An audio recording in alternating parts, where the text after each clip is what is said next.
If you're thinking about moving to Chattanooga and you're wondering the best way to go about doing so, here are 6 steps to make that process smooth and easy.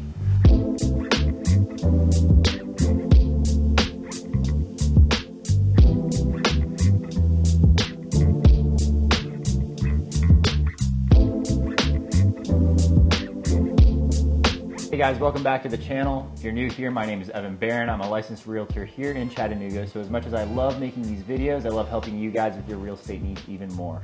So if you need help with real estate, if you're thinking about moving here, feel free to contact me in any of the ways down below and I'll be happy to help. Let's get into the video. Step number 1 is do your research. If you're anything like me and you're thinking about making a big purchase, I go and do so much research to make sure that the thing that I'm buying is right for me, right? So a house is usually the biggest purchase that someone is going to make in their lifetime. So do your research. What kind of neighborhood do I want to live in? How big of a yard do I want? Do I want a big backyard? Do I want a fenced-in yard? Do I have a dog? Do I have kids where I need a safe neighborhood that, fast cars don't fly by? Are there speed bumps? Are there sidewalks to go on walks with my kids or my family? Do I not really care about that? Do I want to be close to the city? Do I want to live in an apartment in downtown so I'm close to everything and I can walk to the nearest coffee shop or walk to work? Do I want to be by the water? How far of a commute do I want? Do I like driving? Do I not like driving? Do I not like being stuck in traffic? No one likes being stuck in traffic. Luckily, Chattanooga doesn't have that much traffic. It's growing a little bit, but it doesn't have that much traffic. Am I single? Am I thinking about growing a family in this specific place? Does this specific place have the lifestyle that I want to live? Does this place provide an outdoorsy lifestyle where I can go on hikes, go mountain biking, go whitewater rafting, go rock climbing, like Chattanooga provides all of those places? So is this place good for my lifestyle? Do I like nightlife? Do I like a bunch of restaurants? The list goes on and on and on. So when you do your research, 1, do your research about the specifications of the house that you would want to live in and also about the area that you would like to live in and what that lifestyle can provide you. Step number 2 is timeline. Now, a lot can go into when you decide to move, right? You can be retired or you can be in the middle of a transition in work, right? Another thing that goes into timeline is your work situation. If you're in the workforce, then you really want to get your work situation dialed in before you make a big move. You wouldn't want to make a big move and then not know what you're going to do for money. Another thing to think about is if you have kids, then you may not want to take them out of school right in the middle of the year, right in the middle of the semester, right? You may want them to finish their semester, or maybe you want to wait during the summer or during winter break.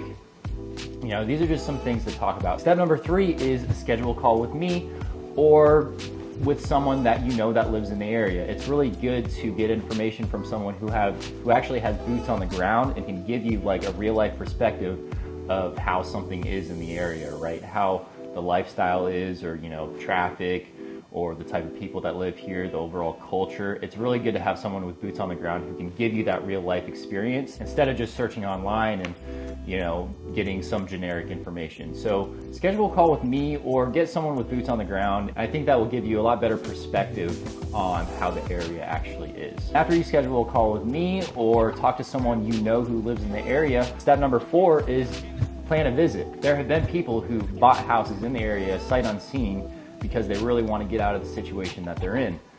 But the ideal situation is you want to visit the place that you're going to figure out if you're going to like that area.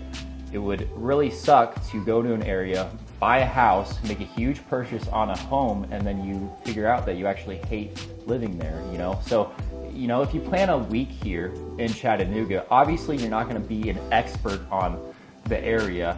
You're not going to really get a good grasp on if you like living here or you wouldn't like living here, but it'll give you a much, much better idea and perspective on what the lifestyle is here. When you realize that Chattanooga is the place for you, you love Chattanooga.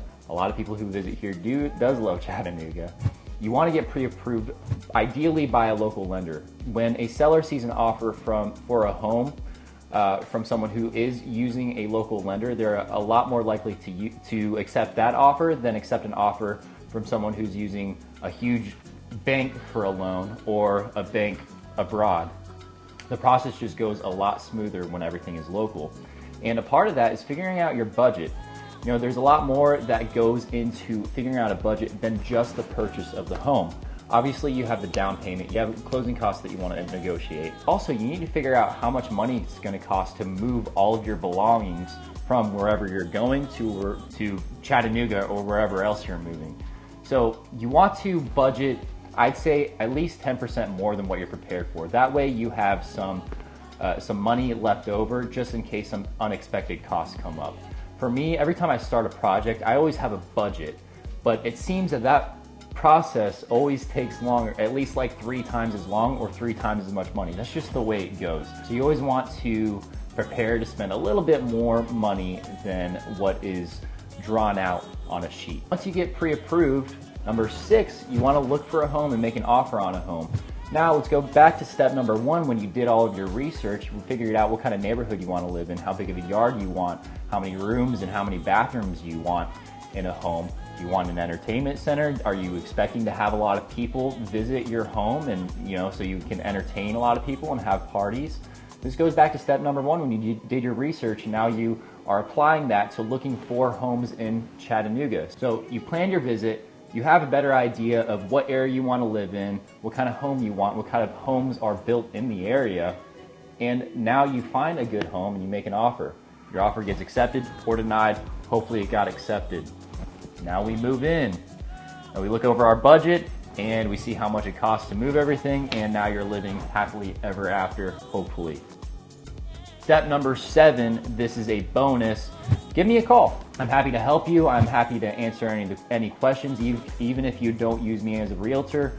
Call me, ask me about some things about Chattanooga, and I'll be happy to help. I'll be happy to answer any questions that you have from someone who has boots on the ground actually living here. Well, that is the video, guys. I hope you guys found the information in this video helpful. Again, I am a licensed realtor here in Chattanooga.